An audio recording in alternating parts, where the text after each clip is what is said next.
Pete, can you introduce yourself? Yes, I am Coach Pete is what I'm sort of known as, but also Pete Kami on my Instagram handle. And my real name is Peter Kaminski.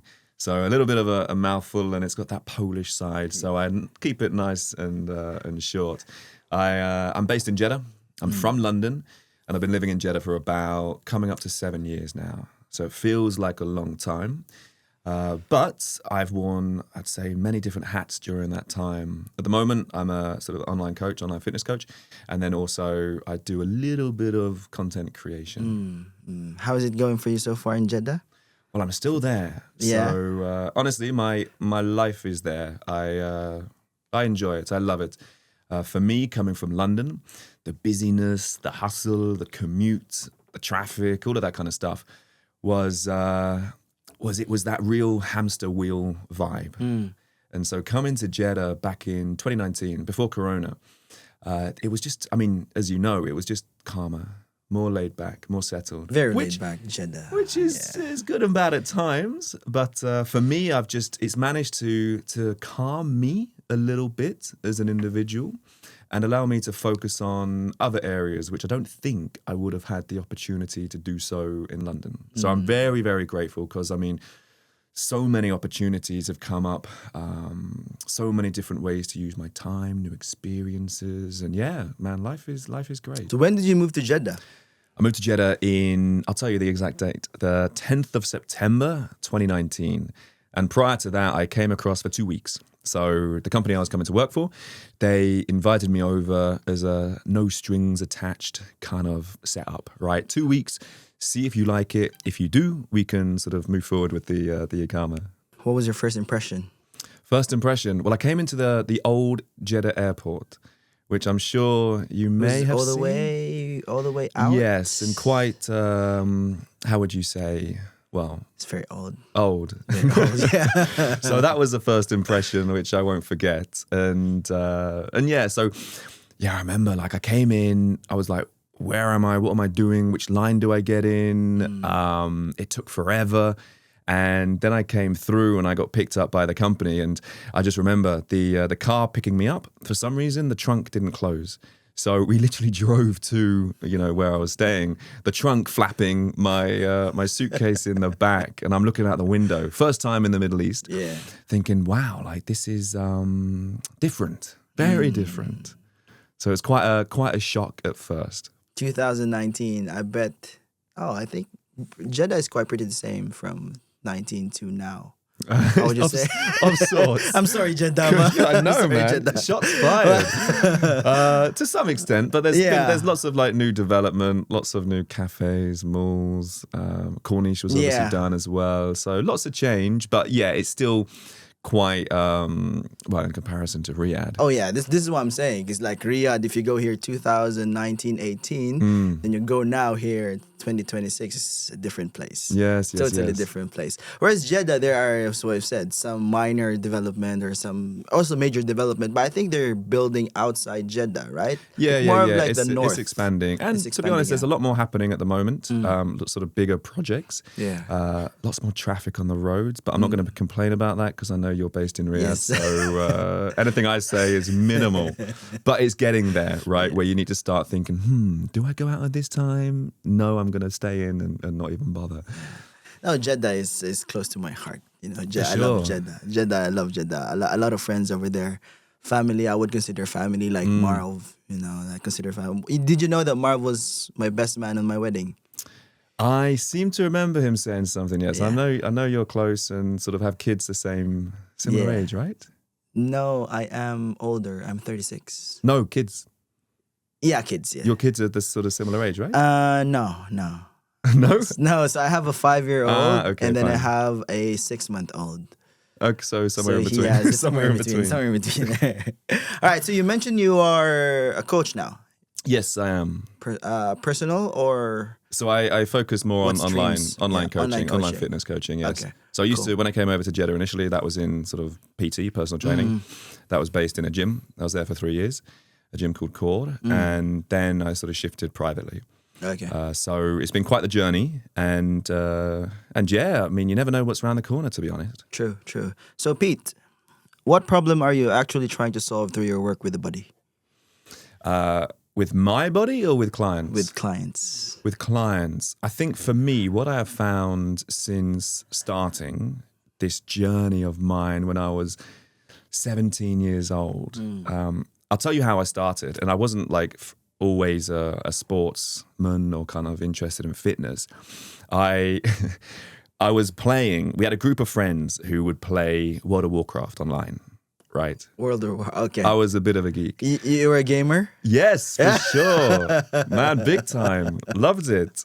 I miss it. PC, I PC miss it. gamer or PC, PlayStation? for sure. PC, oh yeah, PC. We're on the same page. We're on the same page. And yeah. everything. And there was a friend who we kind of like spoke about, oh, maybe we should train and this kind of stuff. So I whispered him, right, /W, his name, whispered him, being like, Jed, shall we join a gym? Like, should we start working out? And he sort of whispered back, because we didn't want everyone else to know, right, within our group. And so the next day we signed up for an induction at a gym called Cannons, I remember. And that literally was the first day of, I don't know, on average, 4 workouts a week for the next 18 years. Oh wow! So from that moment, I was hooked. Right? There's that feeling of growth, of progress, overcoming challenge, seeing the physical changes in your body that I think, well, you can't really get from anything else. You know, that confidence it gives you as a 17-year-old boy is tremendous. Right, the sort of feeling, the discipline, the sort of work ethic, the grind, all of that kind of stuff. Yeah. And so for me, you know, I had such some might call it an addiction or love, let's say passion. Into training and what it can do for you. And that is why initially I started to get into personal training, because I wanted other people to sort of feel that and experience the benefits that it gave me. And I think, to be honest, like the big thing that pushed me at the beginning was the teenager insecurities, lack of confidence, that side of things. Yeah. And so coming into working with clients now, a lot of people, like I say, my typical clients are anywhere between like late 20s to mid 40s probably. And so they're at a very different life stage, but the insecurities, the lack of confidence, all of that kind of stuff is still persistent, right? Because if you have been overweight your entire life, if you have always tried and failed and struggled, then these things, they knock your confidence. And you start thinking maybe, fitness isn't for me. You know, I'd love the lifestyle where I'm active and doing this, but, you know, it's just not for me. Yeah. And so I think people can be really beaten down by that, maybe negative experience with a PT, maybe they followed something too restrictive. And so for me, like what I really aim for and strive to do with my clients is to get them to fall in love with training, how it makes them feel. And then naturally that builds onto other areas like, you know, sorting out things within their lifestyle, their nutrition, because let's be honest here, it's really quite challenging to manage all of that, especially when you haven't had a background in fitness or that sort of lifestyle. So essentially you're building people up from scratch, which is great, very exciting, very tough, because you're overcoming all sorts of different challenges. But when they start feeding back and saying, oh my God, I fit into a dress I last had on in, I don't know, I'm performing an 8-hour surgery and like, I'm feeling good after it. You know, my back isn't killing me. Or, you know, I went to the Corniche this morning with my kids and we ran up and down and I was feeling great. Like that kind of stuff is the really exciting stuff, because then that just builds more joy into life rather than coming from a place of just maybe hurt, maybe lack of confidence, insecurity, and so on. So a bit of a long-winded answer. But I hope, it's. I think empowerment is what I really strive for when working with clients. What are the biggest myths that quietly convince people that they can get in shape even before they start? The biggest myths. As in things that are false? hinder them to, like, even before they started, they're trying to, I cannot get this because I cannot work out for 2 hours. I cannot cook my own meals. I cannot walk 10K steps per day. So like these kind of things, What are what's the most common or the biggest? I'd say the biggest limiting beliefs I see in clients when it comes to thinking that they can achieve something is either they have experienced failure before, they have failed in this journey before, and that can be due to many different things. And I think the two biggies are probably they've tried to do something far too restrictive. So they may have a full-time job, they may have kids, they're busy at home, right? They've got lots of commitments. And then they go from doing nothing through to trying to do everything and more. And so if you are then piling on to what is already a busy schedule, 4, 5, 6 times a week in the gym, now you're having to prepare and eat diet food. Yeah. That's a big shock, really, really big shock. And so people often then restrict and cut out things and no carbs and this and that. And it's just too much for them at that point. And so, you need to gradually build these things. So that will be the first thing is far too overwhelming sort of attempts initially, which then lead to failure and, the system breaks because there's too much being piled on. And the second one I would say is they've had bad experiences before. So maybe they have had a PT who has, again, tried to get them to do too much, or say the only way to do this is to eat chicken and broccoli and be miserable, and they lose out on the fun in life. Yeah. And so, not everyone wants to step on stage and be a bodybuilder. Therefore, they don't need chicken and broccoli. Yeah. There's obviously, ways to do it, but it's the extremes, I think. People struggle because they think they need to go through extremes. What's the most common profession of people that you work with? The most common profession, I would say, we've got lots of people working in healthcare. Okay. Whether, as I mentioned earlier, whether sort of ER physicians, surgeons, ICU nurses, pharmacists, these sorts of people. But then also people just, busy, time-poor professionals with families, basically. I'd say the majority of my clients are female, probably about 70% are female. And yeah, they're just sort of most of the time just running around trying to keep the family going, having their own job, and then trying to squeeze in fitness in relation to all of that, which is tough. And so gradually needs an approach that incrementally builds with them. What does their training look like? For example, for a busy mom, doctor, works 160 hours per month. It all really depends, because everyone is different in terms of their experience with training, what they've done before, their experience with nutrition, their commitments, their job, their family, what are their obligations maybe at home, what are their sort of things they do with their parents, their wider family, hobbies. There's so many factors that impact a person's schedule. And also it's the subjective nature of busyness as well. Yeah. The more work you take on, I think the greater sort of threshold you have, if that makes sense. So it really depends with the person. And so what we always try and do with the individual is really understand what their commitments are, what their schedule is, and work around that. Okay. So if someone's going from nothing, they haven't trained for maybe 10 years or something like that, then it's okay. 3 sessions a week is enough to kind of move the needle. And I've had clients on 3 sessions a week for years. And it's about the intensity and the programming to those sessions, right? It's not just adding more junk, because people don't necessarily need that, especially more lifestyle clients. And so, if you start at 0, then you do, okay, what's the next thing up? What's going to be a sort of a minimal effective dose? Maybe 3 sessions a week. Maybe if someone's already working out 3 or 4 times a week, then it's actually looking at the type of things they're doing, the intensity that they're training at. Because I think going back to the common myths is you don't need to be in the gym for 2-3 hours at a time, 6 days a week. If anything, that's going to do more harm than good. So it's about quality over quantity, and then building gradually, having those baby steps in place for the client so that they really can feel like they are doing a good job, rather than always chasing I'm missing out, I need to catch up, I missed a session this week, and so on. You want to, again, have them feel empowered that they're smashing their targets, they're hitting their 3 sessions a week comfortably, and then they'll be in a position where they're how about we try 4 sessions a week? Rather than starting at 4 and being I just can't do it. I keep missing up. I keep failing. I'm playing catch up all the time. 2 very different emotions, even though they may be getting 3 sessions a week in both approaches. Yeah. You mentioned 2-3 hours per week is a bit detrimental rather than getting progress, I would say. Can you explain on that? Because a lot of common thinking around us, especially for those people who doesn't know about fitness, is that the more is better. More is always better. More is always better. So for them, 2-3 hours is like, oh, I'm doing more. But why is it detrimental? I would say the biggest thing is consistency. Consistency is going to be the greatest ally or asset for a client. And so thinking about consistency, and we're talking about weeks, months, years, decades, right? If you can maintain a level of consistency over time, then you'll get to where you want to be. Obviously, there's nuances, etc.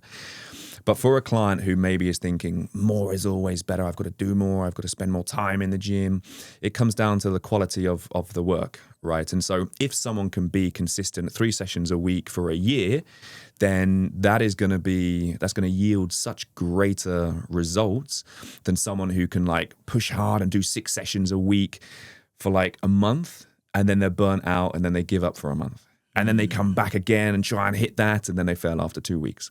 So it's all about what is going to be, again, the minimal effective dose for the particular client that you have in front of you. Arguably as well, 2-3 hours in a gym. I mean, I'm sure you've had it yourself, right? If you are going to give your all to a session, like depending what you're training, 45 minutes to an hour 15 max. Yeah. And the hour 15, you're probably doom scrolling a little bit and you're texting back and wasting a bit of time.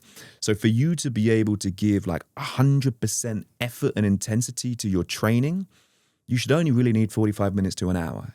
Anything else, you're either just doing junk, you're either wasting time, or, well, mixture of the above. Yeah. Exactly. Socializing, maybe putting off that set of split squats, like, give it another half a minute rest. Half a minute, I mean another sort of 5-minute rest after split squats. Why does being physically capable matter beyond aesthetics? Beyond the aesthetics, that is something that I have been sort of, I'd say, struggling with for some time. As I mentioned right at the beginning, I came from what propelled me into my fitness journey was being insecure, sort of lack of confidence teenager, right? Who maybe wasn't getting the girls he wanted, maybe wasn't getting the attention he wanted. And you're at that really sort of awkward stage or age in your life. And for me, for so long, I was driven by aesthetic, right? Because that's what the content is. I mean, this was before like Instagram and stuff, but like the forums, the magazines, it's all like 6-packs, here's how to get a chest, V-taper, all of this kind of stuff. It's like in your face. And so I know like women have a big issue with like seeing the models who are super, super skinny and whatever else and airbrushed and all this kind of stuff. The same is true for guys. And so there's these standards that are put out there, which are often sort of got from steroids and airbrushing and Photoshop and all these sides of things that kids look at being like, I want that, whether it's Arnold Schwarzenegger. I mean, I'm not that old, but you see him in magazines and what his physique was like. And even though it's super inspiring, it does drill in that physical aspect to you, right? Sure. You may look phenomenal, but on the inside, your health may be deteriorating. Yeah. And so honestly, for about, I would say 12, 13, 14 years, I was very much like aesthetic driven, what I looked like. Yes, I was playing sport at the time, so performance was an aspect, and you wanted to, I was playing American football and rugby, and so, power, strength is important. But that's where I got my fitness and probably helped me sort of more health-wise than my actual training in the gym. Yeah. In the gym, in life, I just wanted to look good, right? Purely aesthetic driven.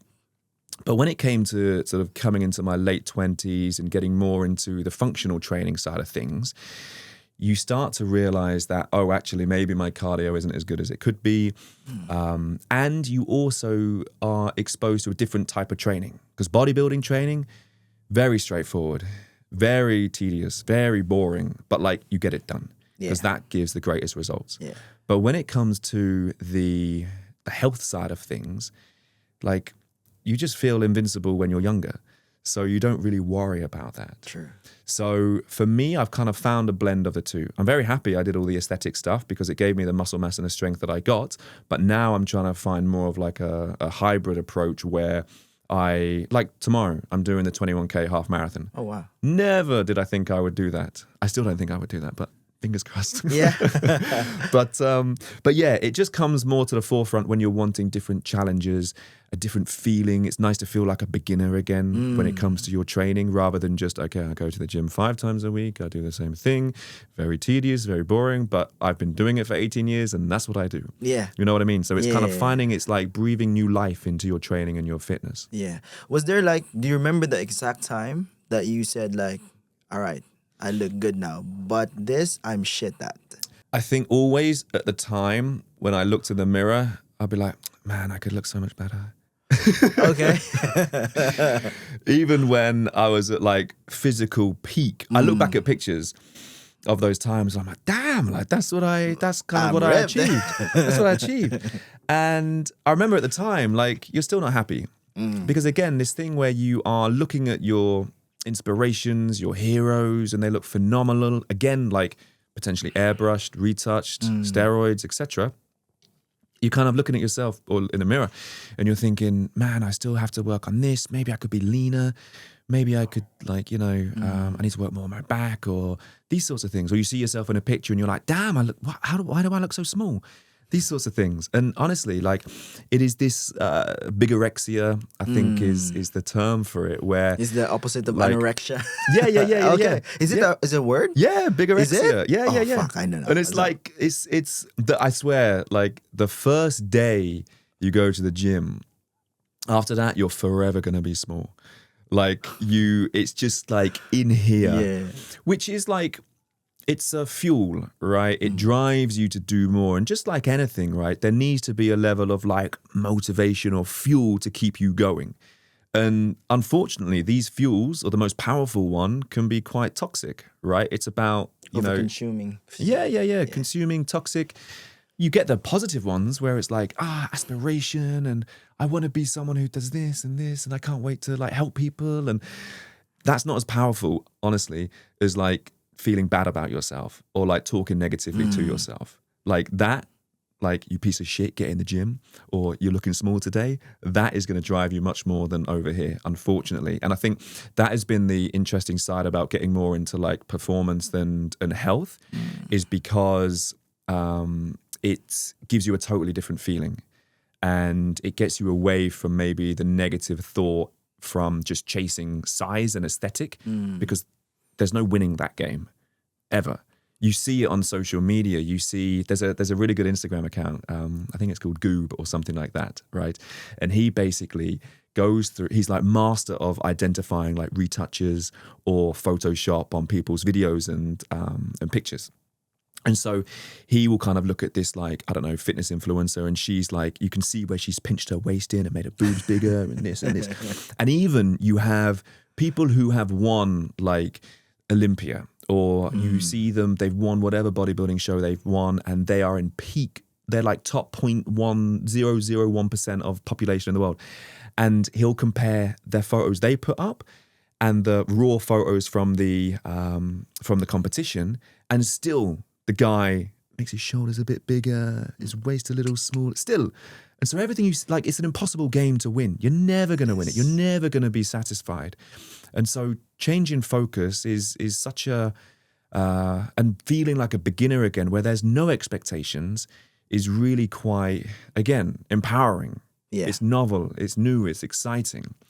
And accepting that, I think, is a way to just be at ease with your journey. Obviously, you still want to improve and still grow, but it comes from a place of, again, empowerment. Like I want to sort of build on what I'm doing, more positive than toxic. Yeah.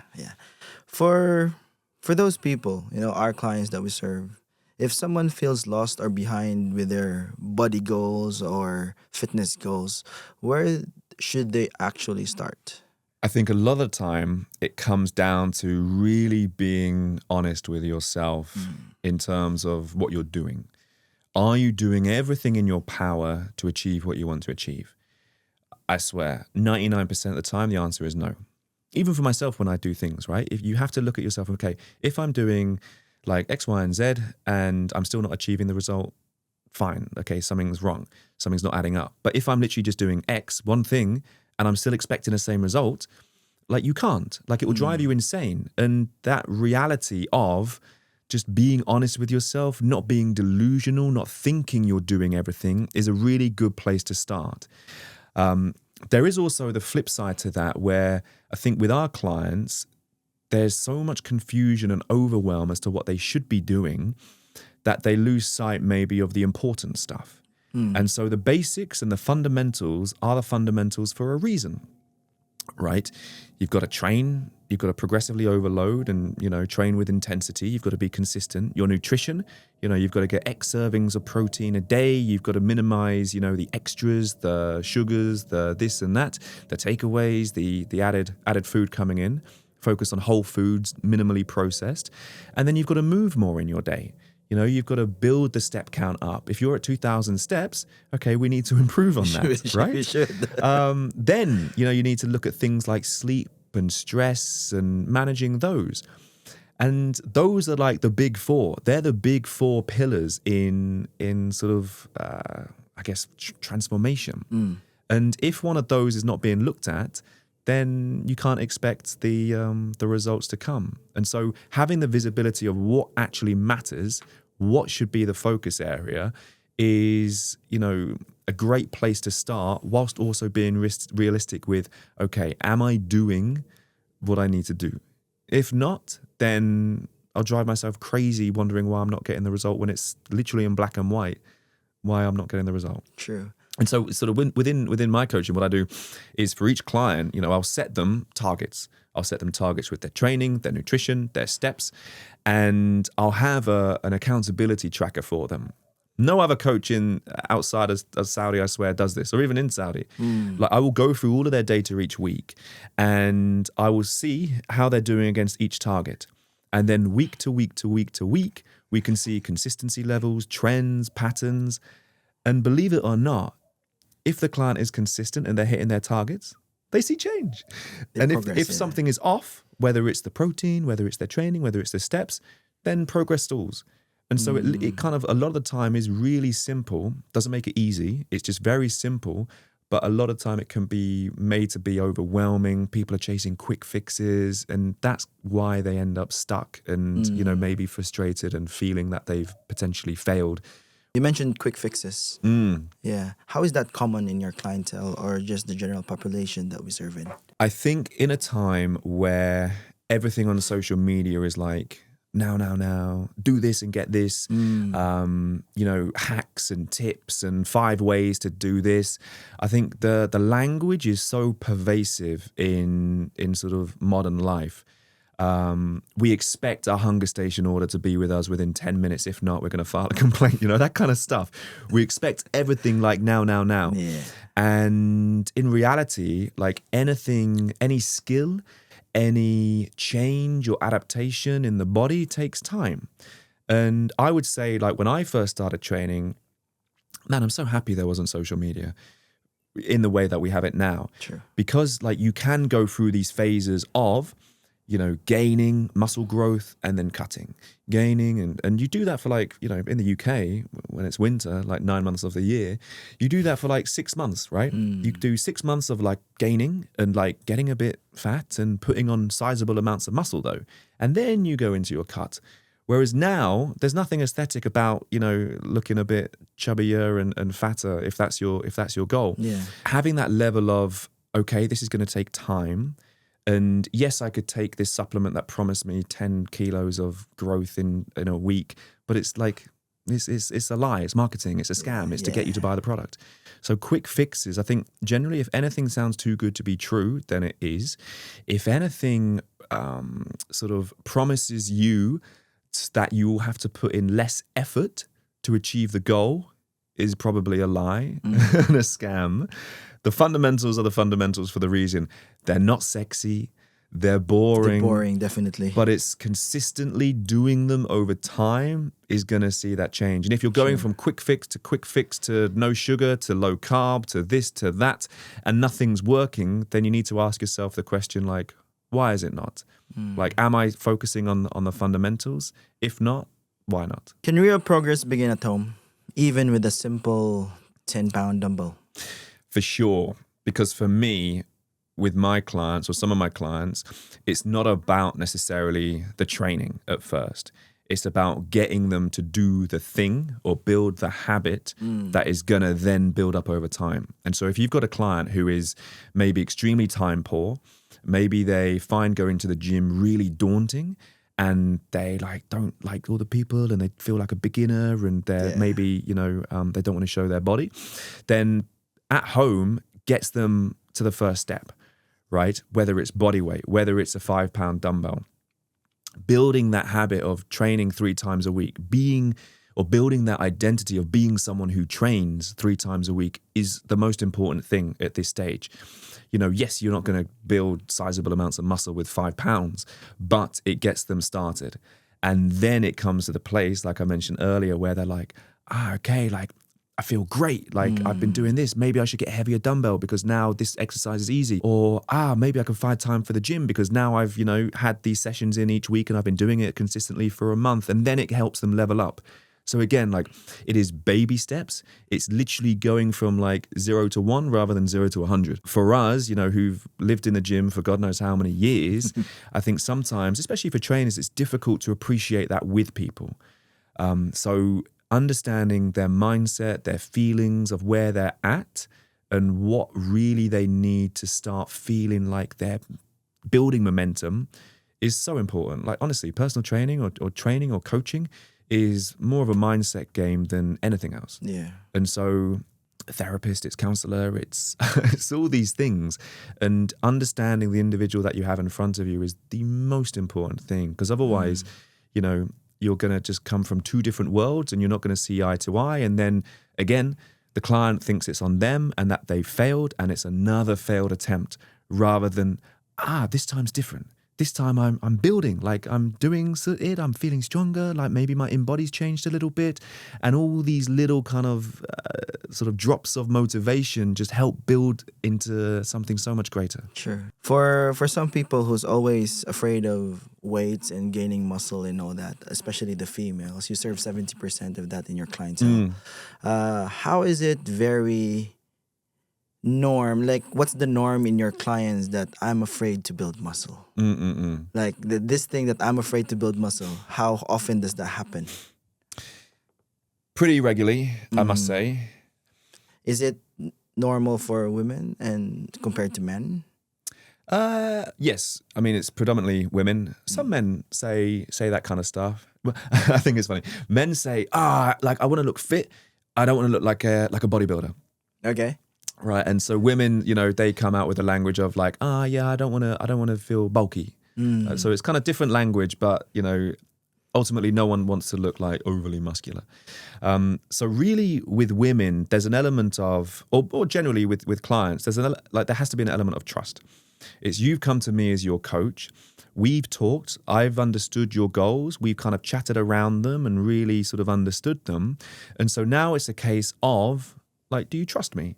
Because trust is fundamental in any client-coach relationship, in any relationship, right? There's got to be a level of trust. And so you come to me as the expert. You've told me what you want. We've talked around it. Therefore, now I'm going to build the plan out for you. Now, for some of the clients who get into the program, get into the plan, they start seeing changes, they love it, right? They're starting to see a little bit more tone and definition. Maybe they're losing some fat and whatever else, right? So they're feeling good, they're feeling stronger. Great, they're sold. They understand the journey.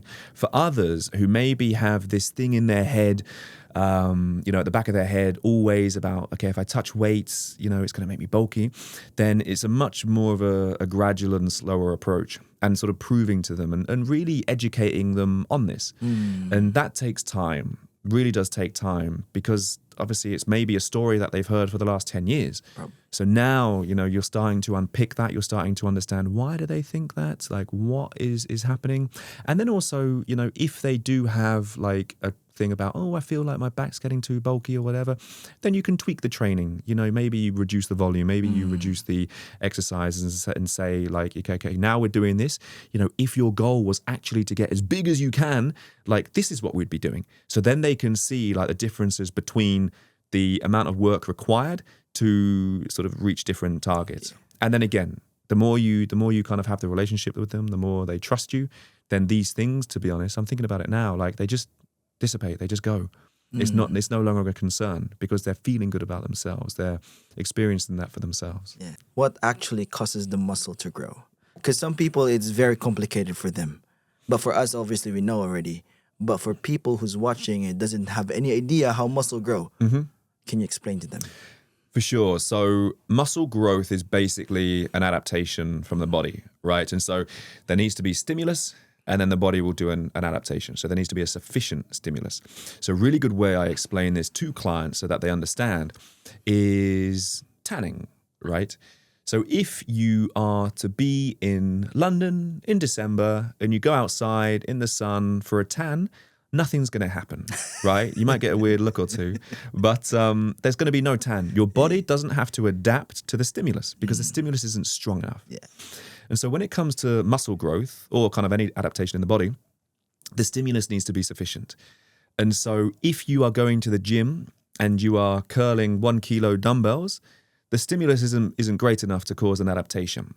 So then you need to get to a place where the body actually has to adapt to what you're getting it to do. So that is why, when you're doing your sets of whatever exercise, you're pushing, you're grinding, you're like overcoming that pain, that discomfort that the last few reps have, because that's where the magic happens. That is where there's a signal or stimulus to the body that, okay, damn, I need to do something in order to sort of, overcome this the next time it happens. And so if you keep providing that stimulus and increasing the stimulus progressively, then the body's going to continue to adapt, right? It's going to build muscle or get stronger or become fitter or more sort of muscular endurance or whatever it might be. So that's in the gym. That's like the easy part. And then the other side of things is it has to be fueled, right? There has to be appropriate resources for the muscle to grow, right? And so if you're eating, this much food a day, there's not enough coming in at all. And so we need to focus on protein, make sure you get in the right kind of nutrition in so that the body can then build the muscle. So it's stimulus, progressively overloading that stimulus, and then also ensuring the right resources are coming into the body to make it happen. Yeah. That's true. Was that simple enough? Yeah. I feel like, I think you're right. It can be overcomplicated with sort of mechanical load and mechanical tension and, all this sort of hypertrophy and muscle fibers and all that kind of stuff, which I think goes straight over people's head. True. So I find like if you want to tan, for me, if I want to tan, if I go out in Jeddah in summer, half an hour, I'm good. You're toasted. Toasted. Yeah. I'm just kidding. Well, hence why I don't have much going on at the moment. In social media, there's a lot of suggestions, is what you spoken earlier. There's a lot of things going on in social media, a lot of bro science, a lot of things. For some people, how many sets and how often do people really need to do versus what social media suggests? Sets and reps. So I would say it really starts with the individual and what their experience is, right? And so someone who's been training a while, probably anywhere between like 8 to 15 hard sets, like a week per muscle group. Obviously, there's always a sort of, people are going to respond to things differently. We've got the normal distribution curve, right? So some people are going to be on one end where minimal volume has great gains versus people need maybe a lot more 20 sets to get the same amount, and then everyone's spaced out in the middle. But it really depends with where you're at, and if we're talking about the progressive overload side of things, if you are training a muscle group, I don't know, 5 times a week and you're not necessarily seeing the growth, assuming things like sleep and nutrition and everything else is in check, then okay, look at either how can you progress that, maybe with volume, maybe with number of sets, but there has to be that same level of intensity given to those sets, right? So there's so many like variables to this, but I would say, sort of that range is going to be most suited. But even then, if you are starting with no training, then, 4, 5, 6 sets per muscle group a week is a good place to start. So it really depends on the starting point. Yeah. Let's talk about warming up. Warming up. Because does a lot of people neglect warming up in your just view of things around So you. I think we're probably in two different schools, with you being a CrossFitter or ex-CrossFitter, Yeah. and myself being more sort of bodybuilding led. For me now, In your field, let's talk in your field. okay. Yeah. In my field, I use warm-ups as a great way to, or with clients, to get them prepared, mentally prepared, physically prepared, increase the heart rate, get them to start moving dynamically the muscles that they're going to be using within the session. Also exposing them to potentially things that they don't do a lot of in their day. I make it specific to the training that they're going to have that day. Stability, coordination, more dynamic based stuff. And then they get into their sort of exercises and do the appropriate warm-up sets to that specific exercise. So I think really a warm-up should be anywhere between like 5, 6, 7 minutes worth of time. Obviously, if there's then more like corrective stuff, maybe rehabby stuff that they need to do, then that's different. But I think a lot of time people can spend, especially I see this in CrossFit gyms, people can spend a session's worth of time warming up, right? Yeah. They do the foam roller, they do the ball, they do their honestly, like I'm in and out before they're finished with their warm up. But I think it really comes from like, what is the need to warm up? Are you feeling pain? Are you like just super tired and lethargic? Because then there's other things to look at, like training volume, the intensity. Maybe it's time to have a bit of a deload. Maybe if you are experiencing an injury and you need to warm up 10 different exercises to then squat that day, then maybe you actually need to take a step back, go to a physio, and then address what's wrong. True. So, for me, warm-ups, it's about mentally and physically preparing the body for that session rather than trying to do 1,000,001 different things within that. Yeah, we got the extremes. In CrossFit, you see like people warming up for 30 minutes and they're still not done. Yes. I still need to do my IT band, whatever. Yes, exactly. And then you also have this side where I see very, very common nowadays, is that especially for trainers. Okay, I'm not going to say anyone, I'm not going to say anything, but they're going to put their client on a treadmill for 5 minutes and then they hop in the bench press. What do you think about that? Yeah, I mean, you just saying that, it kind of reminded me of the times when I've literally you get a different type of beast that comes into the gym and then just 2 plates aside on the squat and straight away squats it, and you're like, I would be snapped in two if I did that. I need at least like 4 or 5 warm-up sets before I even get to that. But people should, or some people know their body,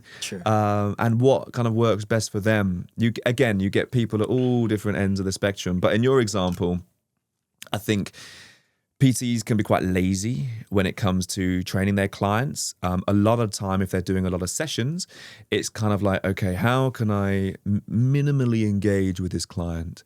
I'll stick them on, walk on the treadmill for 10 minutes. Okay, that's 10 minutes of the session done. And then it's like, okay, maybe I'm lazy with the programming. We'll go to the bench press. They're not really addressing what the client's needs and wants are, or sort of goals are, and they're just getting them through. So yeah, I think there needs to be an appropriate warm-up for the client based on them, how they move, their ability, their compensations, imbalances, and then get into the session. Yeah.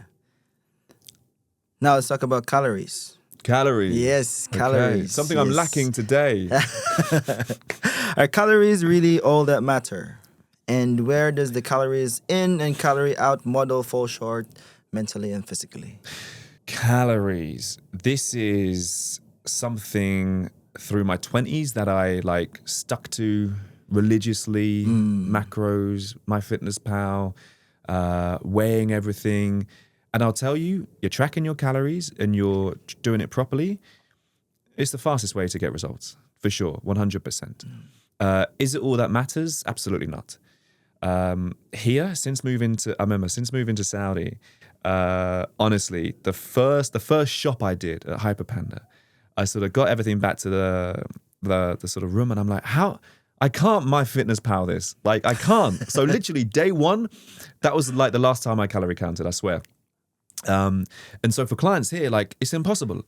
You can't, unless you are in 100% control. You've got your scale, you've got your food that you can weigh out and measure, and you can do your rice or all this kind of stuff. If you can do that, fine, great. It can potentially be for you. The problem I see, and why I don't actually recommend it, I think out of 80 odd clients, we have 2 counting calories. And the reason for that is life, right? These are lifestyle clients. They want to enjoy themselves. They want to go out. They want to do their thing. And so when you're introducing calories, it literally puts a blocker on all of that. And it can probably do more harm than good because people can become so anxious over it. They then go to family gatherings or restaurants and they're like, oh my God, how many calories is this? Maybe it's on the menu. 100% of the time it's wrong. So it can, like, even though they may be hitting their target, it's plus or minus 500 calories. So what's the point? And so the most important thing for me, for health, for for muscle building, for just general enjoyment of the journey, is going to be like focusing on principles.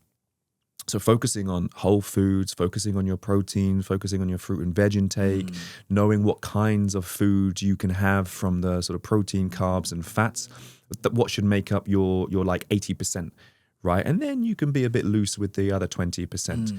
Because again, from where you're starting to where you sort of need to go, that journey is going to be very different. And if someone is, because what we do with clients is we get them to do a food journal for like 4 or 5 days at the beginning of the journey. And the amount of times you see food journals which literally look as if, like, I don't know, a 12-year-old boy has chosen what he's wanting to eat, right? Takeaways, chips, chocolate, croissants, like all that kind of stuff. Yeah. Very beige, no color. So going from that to, okay, let's build some protein in, let's build some fruit and veg in, results are going to come, right? It's only when you're getting kind of super close, you need to be super controlled. Yeah. How hard it is to deal with clients is like, oh, I've been tracking my meals for 2 weeks now and I'm not getting any result. What do you usually say? Well, this is why I have the accountability tracker. And that was born out of frustration about clients being like, I'm doing everything and I'm still not getting results. And then what I would do is I'll go through their data, I'd look at the targets and be like, well, you haven't actually hit your step target once over the last month. So if we're looking at, like, calorie expenditure versus calorie consumption on like a general level, if you're not moving, then, your calorie expenditure is going to be down here. If you're not looking after your food and there's, like, I don't know, 5 extras or 5 free meals coming in or cheat meals, whatever you want to call them, then the equation's going to be off. I mean, it doesn't need to be numerical, but like clearly it's off. And so that is why, like, the accountability tracker for me is so important because, like, it's there in numbers if you're hitting your targets or not. And so if someone says, I'm doing everything, it's like, okay, here's what you've been doing over the last few weeks. This is where we can look to improve. If we get these numbers in place and we hit these targets, like, we'll see change. So it comes from a place of data. Like, for me, I love that side of things because it just makes it black and white. Yeah. Of course, it's not always black and white and there's other things to take into account. But, 99% of the time, 99.9% of the time, if you are hitting your targets, you're going to see results. It's as simple as that. Yeah. There'll be a time where you hit a plateau for sure, but then the targets need to change. So it's very simple, doesn't make it easy, but it makes it, clear as to what the focus area should be. Does that pushes your clients off or it made them realize that, oh shit, yeah, I'm not really doing this thing? It depends, because I think it depends on how you call someone out, right? I think as coaches, a lot of the time, people, and myself at times, you either want to be liked or you want, to have a good relationship, but ultimately people are paying you to help them achieve what they want to achieve. And so as a coach, you are not doing your job if you don't tell this person what they need to do or where they need to improve. Now, you don't need to be like a drill sergeant and a dragon in telling them, why are you not doing this? You need to be doing this. You're going to fail and all this kind of shit. You don't need to do that side. Yeah. You need to come from a place of love and support. And a lot of clients, I think, respect that level of transparency. But also some clients just maybe are not at a place where they can hear that. Because unfortunately, people like to blame and not take responsibility for stuff. And regardless of who the coach is, if you're not a place where you can take responsibility and accept that, okay, you know, it's my fault this week, I didn't do this because of X, Y, and Z, I'm going to try and work it out this week and try and overcome it this way. If people don't take that level of responsibility and take that level of initiative and action, then, you know, they're always forever going to be blaming other people, blaming the coach, blaming colleagues at work, blaming their boss or their partner or anyone else except themselves. When ultimately we are 100% in control of, you know, chewing the food, choosing when to go have steps, choosing to go to the gym. Again, not easy, but like it's very straightforward, very simple. Yeah, true. Now Ramadan is coming. It is. A couple weeks now, isn't it? A couple of weeks, yeah. We're going to have clients that's going to fast. Maybe most of our clients is going to fast. What's the simplest tip that you can give to them? The simplest tip is, well, it's not so simple. So every year I host this pre-Ramadan workshop for clients. So we have like the sort of, we help them build their plan, right? Because again, everyone is different in terms of what their work schedule is like. Can they go to bed at 5 a.m.? You know, are they going to be able to train? What are the family commitments? All these things. There's so many different factors. And one of the things I did last year during Ramadan, I fasted the whole month. I fasted, yes, the whole month. Water, food, everything. Okay. Everything. So I matched the conditions as best as I could to obviously what clients are going to do. And that way, because I knew like the theory, you know, you should have these types of carbs at this time and so on. So that way I was able to really understand, not fully the pressures of commitments and all that kind of stuff, but like have an idea as to what they're feeling throughout the day. And for me, it was such a interesting challenge. I think never in my life had I like trained fasted. Ever. You know, if I went to the gym early in the morning, I'd still have like a shake or banana or water for sure. Something to keep you going. So I was training at like 4 p.m. in the afternoon. I was training at like 2 a.m. in the morning, whenever I could fit it in. And so the biggest thing that I would say, the simplest thing, not so simple, but is go in having some sort of plan. Okay, knowing how am I going to adjust my training for this period? Knowing, okay, what are my eating windows? Like, when am I going to have iftar? Where am I going to be? What can I have at home? You know, do I need to get a meal subscription to help out with a meal a day for sort of protein content?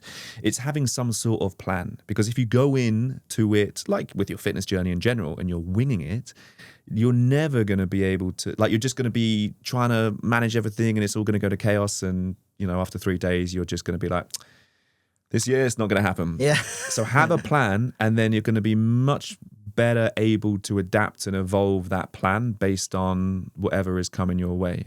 Have you fasted before? I did, 2017. How was that? Not dry fasting. I did water. I was good. I was good. I was fasting. How was your training and stuff? I trained after breaking fast. Okay. So I would go to the gym, teach a couple clients before iftar, and then on the time that it's during iftar, people go home. That's the time I train. So I do a couple of days. It's just like normal. I found that quite nice. Like water, a couple of dates, and then you get on with your training. Yeah. It's empty. Very, feels very light, nice. Yeah, empty. yeah. You're not gonna be that strong, probably. The gym's quiet. Yeah. But I was surprised at my strength, to be honest. Really? I just like more rest for sure. Obviously, you're not chasing like PBs, but like we do. We always chase. Yeah. If I'm not improving, it is a waste of time. Yes. But continue. Yeah. Yeah. So yeah, have a plan. You know, work with a coach. Help. You know, they can help you plan, and then at least you go in knowing roughly what you're going to be doing. The common myths or the common misconceptions that I always hear during Ramadan is that I'm gonna train very, very hard before I eat, so that I lose. Oh yes, a lot of things. I lose fats. How true is that? So I always like looking at, how would you say? I always like looking at everything in terms of like the day or the week, rather than like a specific window. Because if you're training fasted, but then, you know, in the evening and all the way through, you're hitting your protein intake, then you're going to be good. Whereas if you're training fasted and then maybe have one meal and then, you know, you go to bed, then you're not hitting your protein intake. So the jury's out probably on, you know, is it the fasted training? Is it the lack of protein? Like, you know, there's these different variables. But again, if you are hitting your targets, then you're going to be good. And that was one of the things that I found as well. Like, it's not easy to get that amount of protein in over that window, but it takes planning, it takes time, it takes effort, day after day. So it's really not easy. That's one of the things I was really surprised with was the food side of things, is when you start eating, how much food you can actually get in.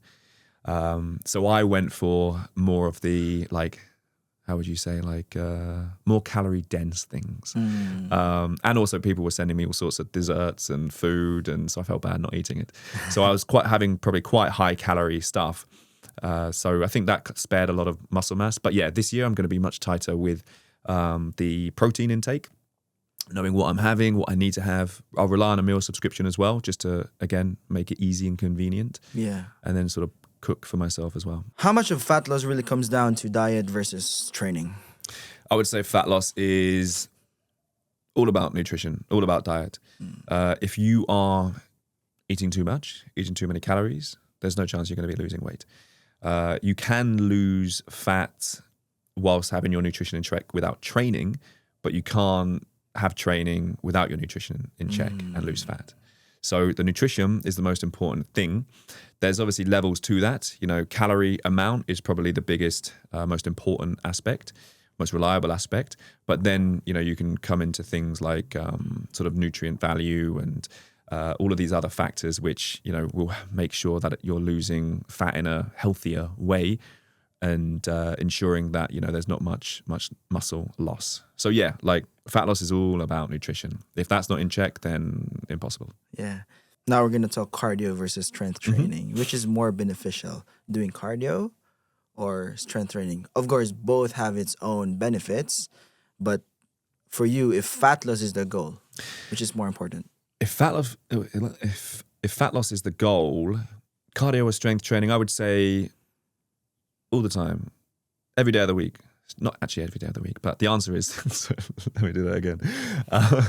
If you're weighing up cardio and strength training as what is going to promote fat loss, yeah, or help in supporting fat loss, strength training, always. And the reason for that is I think people tend to rely on running and cardio to lose fat, because that's been the narrative that, okay, in order to lose fat, you have to do cardio. And just doing cardio can actually be quite damaging to the muscle mass you have, right? You can lose muscle because, again, going back to the stimulus point, you can, the stimulus isn't there to maintain the muscle mass or even build the muscle mass. So without strength training and just doing cardio, muscle mass is going to drop. Also, what I find is if you are doing lots of cardio, that can like send your appetite through the roof. So even though you're trying to burn calories through cardio, you're going to be eating much more, because cardio is going to promote a greater appetite increase than strength training. So strength training is the way forward. It's maybe counter to beliefs and what people or the narrative is, but it's the most reliable way for fat loss. Exactly. Yeah. So how does building physical evidence through training translates into confidence and belief in everyday life? I would say turning up to the gym, getting your workout in, seeing changes over time because you've been doing that consistently is evidence to yourself that you can do what you say you're going to do, right? You are forging that discipline of, I am the type of person who goes to the gym, I do my training, I turn up, I get it done regardless. And so it's essentially like building a muscle, right? You're building that discipline over time. And I think by doing that, you're going to get the benefits of strength training. And therefore, you're going to feel more confident about maybe yourself, your body. Maybe you've achieved some milestones in your fitness journey. Maybe you're lifting heavier weights. And so naturally, you're going to feel stronger in character. You're going to feel more confident. And so some of the things that actually have been said to me when I've been on consultations with clients is, they'll walk into a room, into a meeting room or whatever it is, and they try to make themselves feel small. They try to shrink maybe into their chair because they don't have that confidence. And so when you start feeling stronger, when you start seeing change in your body, naturally you start walking a little more upright, a little bit prouder, you hold yourself differently, maybe your posture's improved as well. And so perception is everything. And so when people see someone and they're behaving that kind of way, maybe they're exuding confidence, then that changes the interaction that people have with that person, with you. And so honestly, really the best investment I ever made in myself was literally signing up to the gym for the first time and committing to that, because that has transformed everything about me.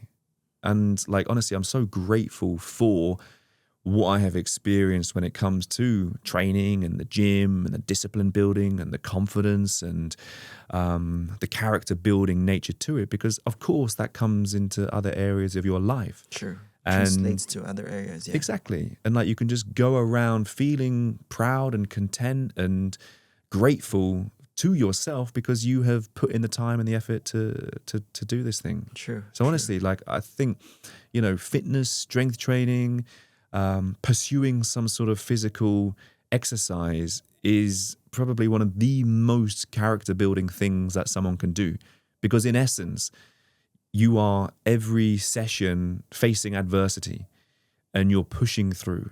You may not feel like it some days, but you are pushing through, you're getting it done, you're coming out the other side, feeling accomplished and feeling that sense of achievement. Honestly, it's such a shame that people don't necessarily feel that in their lives. And that's why, as I said at the beginning, being able to empower people to feel that sense of accomplishment and achievement is such a potent fuel for me to do what I do. If someone listening right now, stuck. Hopefully there's someone. Yeah. Maybe they've switched off at this point. They're like, oh my God, shut up. If someone's listening right now, stuck in their body and doubting themselves, what is the one truth they need to hear to take that next step? There's one line that I heard many, many years ago. I can't remember who it was from. The line was courage begets courage. And sort of the way I look at that in this sense is action begets action. So action leads to more action. And so you might be sat there at the beginning of your journey thinking, oh my God, it's so overwhelming. The gym, what do I do in the gym? Nutrition, how do I do that? I heard this from this friend is doing this. Super overwhelming. But I think literally just taking that first step and doing something, taking some sort of action is only going to lead to more. And yes, then you can get into the nitty gritty. Maybe you can work with a coach. Maybe you can start looking in more depth at things. But simply just starting, getting some sort of forward momentum is going to be one of the most powerful things. Because what is it? Just you chuck a small little snowball on the snow and it kind of rolls down the hill and it kind of builds and it builds and it builds. That's the way I want them to think about momentum, right? And taking action, starting is going to be the greatest sort of ally to them. And yes, then sort of exploring more in different avenues, but literally just doing something, whether it's going for a walk, whether it's signing up to a gym, whether it's starting to speak to a coach about their services, whatever, because that then is going to lead to more. Thank you. Thank you. Thank you, Pete. So where can people reach you? I would say the best place to find me is on Instagram at Pete_Kami. So that is PETE_KAMI. And you can shoot me DMs there. You can ask me about anything that we've spoken about on this podcast, or a lot of time people ask about my Arabic journey, which I'm still very much a beginner in. And this obviously is only if I survive the Riyadh half marathon tomorrow. So wish me luck. Thank you very much. Thank you. Thank you.